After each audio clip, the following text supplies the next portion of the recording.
Welcome to Her Brain's His Looks Real Estate and Lifestyle podcast. It's hosted by two of the smartest and most attractive realtors in the business, well, according to their mothers. Ladies and gentlemen, here is the brains of the operation, Erika Portanova-Songer, and the looks, George E. O'Connell.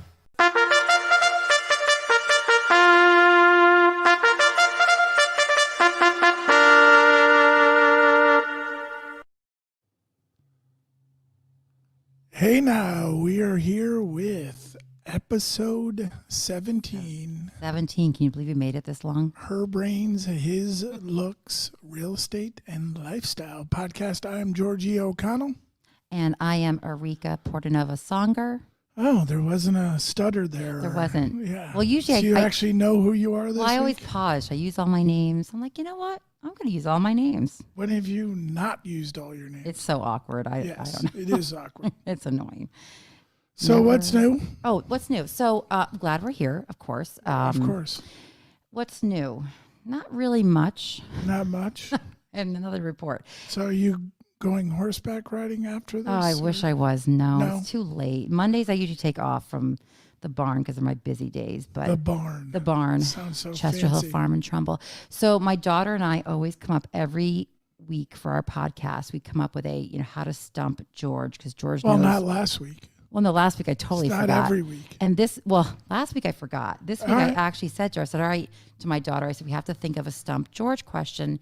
And usually she has all these cute little things to stump him with because he knows all these random facts. And I like to know things that George does not. But believe it or not, none of us had anything for George today. So Again? I got to We've been here for an hour. You could have looked no, up because something. the mood has to strike me. I have to, it has to be like while I'm doing things. It's just not allowed. No show know. prep. You Second week in texted a row. me. I know. At what? That was 1 different. o'clock? That's private. Don't tell anybody. Oh, I can't do the slide. You got to do it. I said, hey, partner, would you be so kind to step up and help me today? Because you're so busy. Because I had some other things I had to take care of. It's just a partnership. So It's equal. Yeah, partnership equal. Oh, Equal. stop, please. You have no idea. So we're doing Black Rock Yep. section of Bridgeport today for episode 17. This is a revisit of our first ever podcast. Oh, was yeah. Black Rock. Was it? Oh, was it? It really was. Oh, thank God someone's paying Jeez. attention. So Black Rock is a personal love for George. He currently lives there now, but he also grew up, his latter part of his high school years lived there. Yeah, I've only been there for Forever. 40 years. Yeah, for 40 years. So George loves Black Rock. So Black Rock is a section of Bridgeport, but Bridgeport has a lot of different market areas. We can touch on some of them now just sort of randomly. North End. North End, where my dad has law office. We have Downtown, East Side. downtown, East Side, West Side. You have the Seaside Park area, which is beautiful. South End. South. Oh, is that Seaside Park? Yeah. I don't even know. Park City is Bridgeport is called Park City from all of the parks that they had, and back in the day was the biggest. Was it? Well, no, right? No, right? Yeah. But it was. It's Park City because it has parks. Yeah, but it was about to. At least you should come up with a number. They have 230, whatever the number is. Oh, well, I don't know that number. Do you know it? Show prep. Oh God. all about- Anyway, It's called the Park City because it has a lot of parks. All right, good and it was input. beautiful. All right, fine. Okay. So Black Rock is the section closest to Fairfield along the water. So it's separated by the Ash Creek. We touched on most of the kind of areas that border Black Rock, but we're going to focus on the real estate specifically in the Black Rock section today. Oh, and just quick sidebar. There's two universities in Bridgeport, Housatonic Community College and the University of Bridgeport. Which soon to be Yeah. defunct. Is Is changing. it, what is it? Goldwyn College, Sacred Heart was supposed to purchase, I think, 2 or 3 programs. It was 5, Right. but that deal fell through, officially announced today. Oh, okay. So I know that. think Goodwin and whatever that P word is, Pierre College or whatever, is buying like certain programs like School of Design, which is Okay. that P college. But the deal is falling through quickly. Interesting to see what happens with that. Okay, Black Rock. So We'll talk about, we touched on this last week. This is general Fairfield County stats as far as how we did in August, because September hadn't come through yet, August of this current year versus August of last year, 2019. So basically the changes net is we're increasing a ton in our number of new listings, number of our pending sales, number of our closed sales, and our price points have all gone up. So the biggest change is our sales are up, our prices are up, and our inventory is down in general. In general. I mean, just all over Fairfield County, which Bridgeport Black Rock section is a part of, they're up 30% in average sale price as compared to 2019. 30%. I mean, that is huge. This is one that's, I think, pretty remarkable. The percent of list price received, it's at 99%. So basically, you're putting your house on the market, you're getting what you want. Right. So for those, so this is a prime market for those who have been on the fence if they should sell their house, not sell their house. Well, the answer is this would be the time to list your house for sale because you will get prime dollar. You know, people always ask, well, what about next year? Well, who knows? But, you know, now we can definitely tell you it's a seller's market and they're getting optimal dollar for their home. And definitely look at this slide. We will make it available after the podcast. But, you know, the closed sales are up 40% for the month of August. 40. So let me go down. Actually, I'll go to the next slide, and that'll show you specifically the number of closed sales, single-family homes that closed. So last year in September, we had 34 sales, although down a little bit this year in September, 31 sales. We have a lot in the pending, though.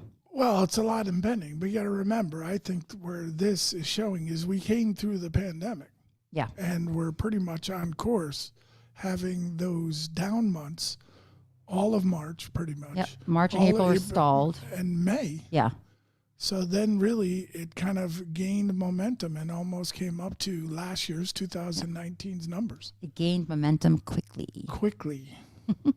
So this dissects it month by month, and it shows you how much in September it jumped up from June, July, and August. So, for example, now remember, these numbers are small because Black Rock section of Bridgeport is a confined area. So while the numbers are small, I think the interesting thing is the extremes between the previous numbers or bar lengths, if you will. So September, for example. And you can see the upward trend as the pandemic's going on, and basically you can see the market heating up in June.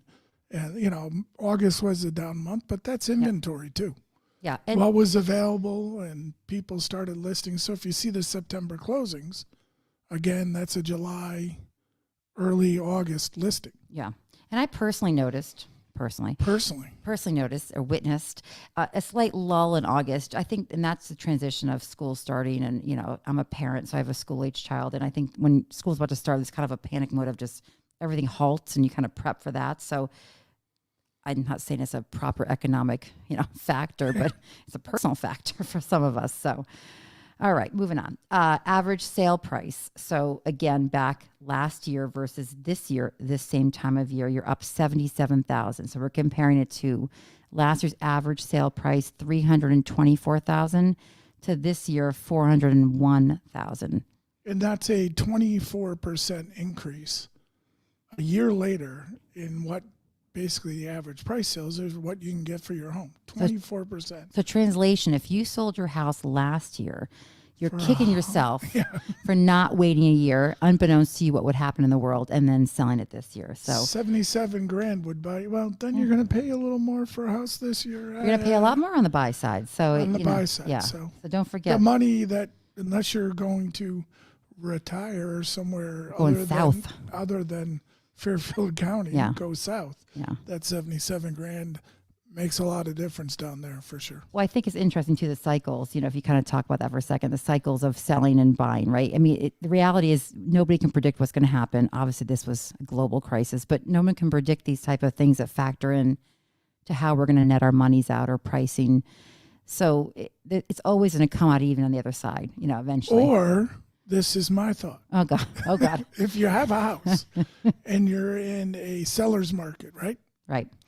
You rent until the buyer's market comes around. That's true. That's true. So if you can, you don't have to live as lavishly, because you know how the business cycle, the real estate cycle, it's going to go down. George, we don't know that for the record, everybody. We do not have any. I do know that. You do not. You Eventually, it's got to go down.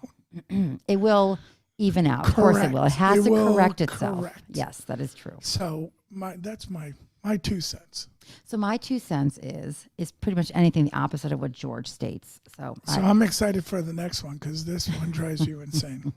Oh yeah, I don't even. Okay, so although like when I have clients, they'll ask me, well, what's the price per square footage? And then I have to, I'm happy to, of course, get the information for them, as I'm very client service based, but I don't typically think in these parameters, although George does. He's an analytics kind of guy. But last year, the price per square foot, $160 of sold properties. This year, $209 per square foot.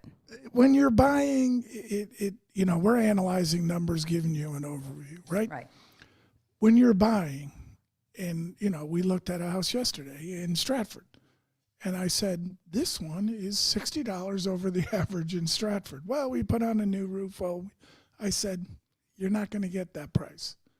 If we make an offer, it won't come in at asking. I'm sorry. Well, then we won't accept your offer. They're absolute right to do. Right. But I do look at the average price. Me personally, I know you don't as much, but I think it's an important number.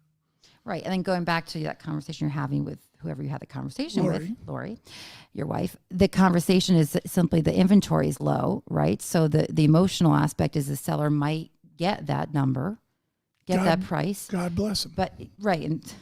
So that's how the inventory dictates, also how the price is going to go. Okay. BlackRock, the total closed dollar volume. So again, sale prices, total dollars. Now remember, we're down 3 houses to this date. Okay. Yep. Overall, yes. Going through today was the numbers before, and we have a 13% increase and almost $1.5 million more. Right. So last year, $11 million in closed sales. This year, $12.4 million in closed sales. 34 sales in 19, 31 in 2020. It's incredible. It's impressive, I think, of what the market's doing, especially, and actually all over Connecticut, but specifically Fairfield County. So the next slide shows you the number of homes for sale. Remember, inventory is low and is low everywhere, hence the seller's market and not a buyer's market. So last year, 29 houses for sale. This year, 19. And we'll come up to a slide, because the pending amount, the deposit amount, and the show amount has increased. Well, we won't show it, but that tells you the active numbers, because a lot of them already, have an accepted offer and are in contract. All right. This is the one that George enjoys, this particular statistic. Now, I did median for this one. I didn't do average. I always do average. He does median. Because the median was a little less gappy. Okay. But the median takes out the high, takes out the low. So the I think extreme the high, extreme low, because there's few houses in BlackRock that have been on for a year and a half. All right. So until they corrected the price to understand the market. Okay, so days on market. So basically last year, a lot longer, 66 days on market, median number of days on market, versus this year, 40. So you're seeing about a 40% less number of days on market in the median. You can say decrease. Oh, it's okay. Some decreases are okay. No, I suppose. Okay, months supply of homes for sale. This aligns with the inventory again. So last year we had about almost 9 months of supply of homes for sale. This year, about 5 months worth of homes for sale. So 3.7 months decrease. Mm-hmm. What tongue twister. So currently, as of today, do you want to take the average? We stats? Have 18 because before it said 19, but it's 18 because one came off by the time I did this. You're averaging at about 18 active, 476,000. We have a 9 in show, which means they have an accepted offer at 529,000. 2 have deposit. They're averaging 400,000, And again, back to the original slide, 31 have closed for an average of $401,000. Okay, thank you. All right. So this was one because we had a industry person calling in, but there was something that came up on their end. So we did this. Kind of remind me of my mother-in-law's recent purchase. Oh, okay. She's like, oh, how do I get the newspaper? How do I? Newspaper. And I'm like, What is that? it's my mother-in-law and my sister-in-law, the only people who still read newspapers in my family. Anyways, so a little punch list of everything you should do. Some of this is pre-closing day. Some of this is during the closing day, and some of it's after the closing day. Now, I have some that are my favorites, but do you want to go through the ones that are important to you or kind of a big deal to you? Because I know I have some that I'm adamantly, strongly feel that must be done. Well, the obvious one is utilities. You have to make sure the yeah. water stays on, the electricity stays on, and that you usually call because it's tough to get through. At the moment, right, everything is hard to get through, but the week of you contact the week utilities. of, and you say, by noon on that day, you can always cancel if for some reason the closing didn't go through. Yeah. You might have to wait on the phone a little bit, but you want to make sure the electricity is transferred. Usually it's done at noon that day or so. It is? I didn't know that. Well, I made that up. You did. I usually say effective the day of. I don't. The day, yeah. I don't dictate the time, know. but okay. But obviously electricity, the cable, the gas, if there's gas, you make sure the account for the propane and stuff like that. The bottom line is utilities never get shut off when there's a transfer or trade in a house sale. So I think sometimes people think that it does. It never, ever gets shut down. Maybe an overlap of a day or two, but that's pennies, so it shouldn't really matter. But there's some of these that, you can read the list. It's here in front of us. But, get the house, if you're not going to do work right away, get the house professionally cleaned, especially important these days.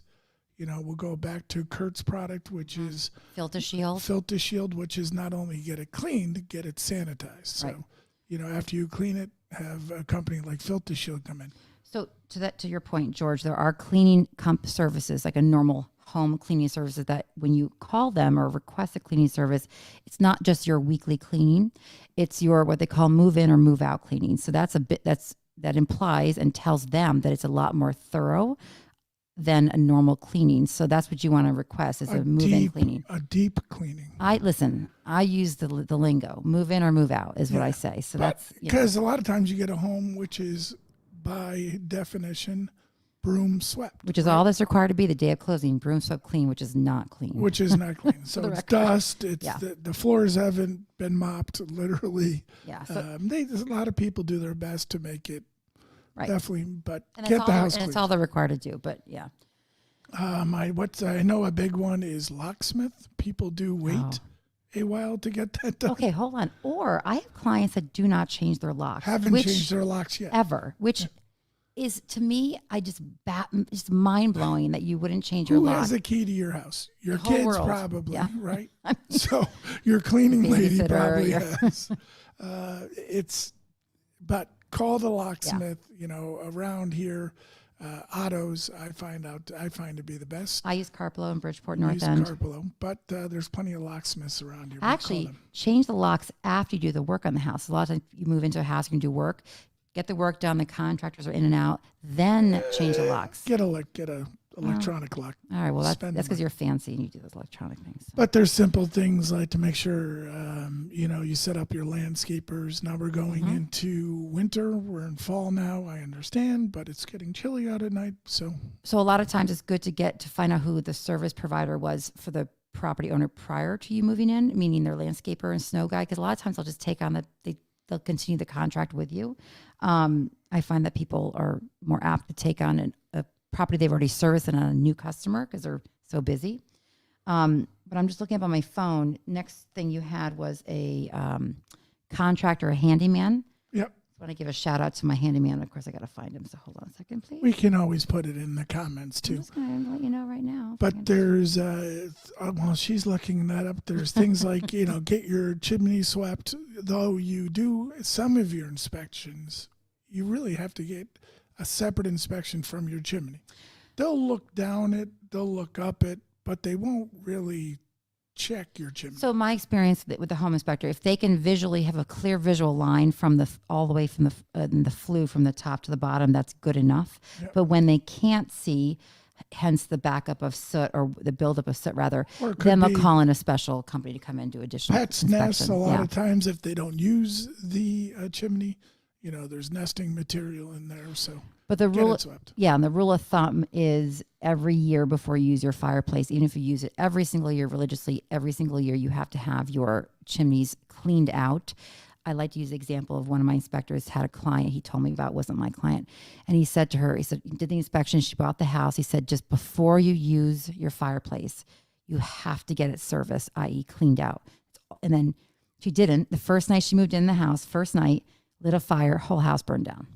Come on. Hand to God. So totally serious. Not laughing because it happened. It's awful, but it's really important to do that because you can't see. And even if the owner's previous to you said, oh, I get a certain, do it yourself. But handyman contractor, I just want to do a shout out for my guy, Ilir Calapo. Sorry. Oh, good. They'll just type that into Google. Ilir, I-L-I-R. He's my friend and a fabulous handyman contractor, 203-685-7230 if you need a handyman. All Okay, right. moving on. There's a little sponsor. But the other ones that some people don't think about, there's a little visible dog fence, security and alarm company. A lot of people forget about that one until... So the wire, the wiring is what's the expensive component. So if the house is already wired, that's the most expensive part of it done. So all you have to do is take on the service. I had another one. I can't remember. No, I'll get back to it. Okay, fine. Yeah.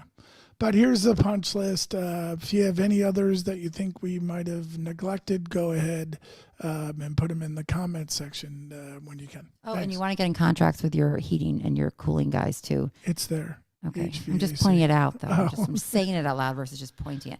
Got Okay, moving on. You can take this. All right. We're in our go-to two in Black Rock, right on Fairfield Avenue is Mark's Art. So Mark Rowland is the owner of Mark's Art. He is anything from logo design to graphics on apparel. He does embroidering as well, signs. But Mark has done, remember my London, Paris, Rome, Bridgeport shirts? Oh, I love that shirt. Mark has done it. So he does some screen printing. It's a nifty store. Reason I put this in there, not only because I use Mark all the time, but in his shop he has racks of stuff that is Black Rock specific. Oh, okay. So if you're new to Black Rock, stop in. It's right next to the Shebeen on Fairfield Ave. And he has, Black Rock attire there. Anything from hoodies to T-shirts to when there's an event in Black Rock, he'll make specialty shirts up. St. Patrick's Day shirts. So check it out. His information is in the slide. Hold on. Everybody note that George had to get in St. Patrick's Day. It was not even relevant. Of course. Somehow you had to get it into the podcast. Yeah, Holy Irish. My God, these guys never give up. I've always thought about getting one of those stickers for my car, like a realtor decal sticker or whatever they call them. But the problem is I'm not the best driver, and I don't want anyone to know it's me in the car. But I thought that'd be kind of cool, right, George? I mean, then everybody would know it's me, and great way to promote myself. Absolutely. Or us, HBHL. But my driving isn't so great, so I don't want anyone to criticize me. I don't pay attention. Don't worry, I'm safe, but just a little slow. Okay, moving on. Harborview Market. What I think is nifty about this place, it's, a nifty cafe, pre-COVID, rocking chairs, communal tables kind of stuff. Obviously, they have a big patio outside, which you can see in the center picture. Which they always had, even pre-COVID. Pre-COVID, yeah, plenty of room. But it's probably some of the best baked goods, anything from croissants to cookies. Sandwiches are awesome. It is the place to go and have a chat. So the original social network is Harborview Market. It's at 218 Harborview Ave, the heart of Black Rock. I did pull up their menu. I thought I did. Hold on one second here. I've been there for coffee meetings. I've been there for breakfast. I know you guys go there for breakfast, don't you? Yeah. Here and there. And you can bring your dog, right? You You can. sit outside and have your dog. So for those that want to walk their So dog these down. are some of the things that you can, here is the menu. It's at harborviewmarket.com. I keep clicking all over it, but they have breakfast, they could run all day. I think they close around 5 or 6. I Okay. don't know. But they have omelets, they have sandwiches. Oh, let's go there great next grill. week. I want to have lunch there next week. Yeah, it's a nifty place. right. It's George it's and I'll where- be there next week. It's where all the politicos go to have a conversation. Oh, I just want to go and have lunch. So we don't have to discuss politics. We'll just go eat. It's mostly local politics, not national. Again, you and I will just go have lunch. Yeah, there's a lot of stuff, a lot of political news going on in Bridgeport. We're not talking politics. I know. We talked I'm about just this. talking. No George and I have politics. one rule, and by that I mean we have no rules, but he and I differ on the political views, and we don't talk politics ever. Okay, moving on. Are we okay? Okay. We also have a But- property. But I have one question. Should I go back to Harborview? No, it's really not Harborview. I think it's here. Let me see what this is. What is this? I don't know. You can see it. Only. Oh, Can I see it? I can't It's see it. 2 people on a horse that you Oh. shared yesterday. Oh, You can click, StreamYard in your tab, I can't. Oh, hold on.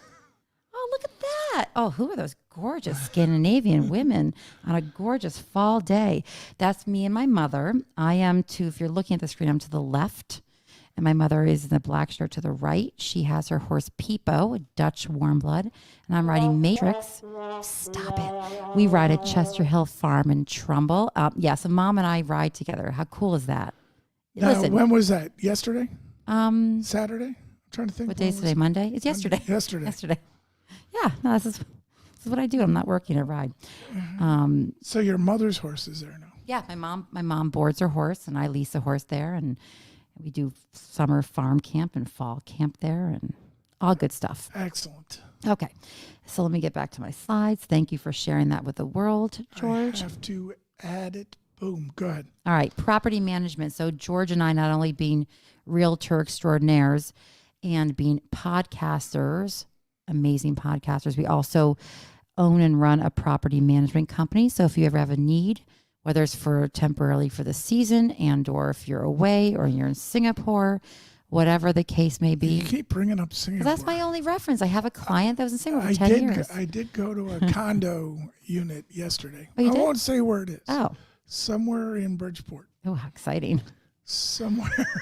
Can't wait to And hear where it the is. only thing that went through my mind was, boy, does this place need a new property management company? And did you manage to slip in our name and remind them I of did. this? I was looking at a condo, but the common areas were not up to Not up snuff. to your standard. Okay, follow you. Yeah. Well, perhaps you can message them and let them know we're in the Yeah, maybe. we are in the running. Okay, So and get a hold of us if you need to talk about any property management needs. but primarily we are realtors in Fairfield County and New Haven County, really all of Connecticut. All of Connecticut, Yes. as a matter of fact. Oh, don't worry. I was immediately telling them all of Connecticut. We are full time. We work hard. We love your business, and we certainly would like to earn your trust and business. So reach out. And I think next week we're going to have Erika actually do some show prep, so we're George, not done. that is private conversations. Shush. Everybody hush. This is getting a little fast and rushed here. But All right, anyways, George. BlackRock is episode 17. The real estate market is booming like everywhere else in Fairfield County. So if you're thinking about listing your home or want to go out and look at homes to buy, give us a call. I am Georgie O'Connell. I am The Looks. And I am Erika Portanova Songer, The Brains. And please remember to like us and subscribe to our podcast. Take care, guys. Thank you. Bye. Bye.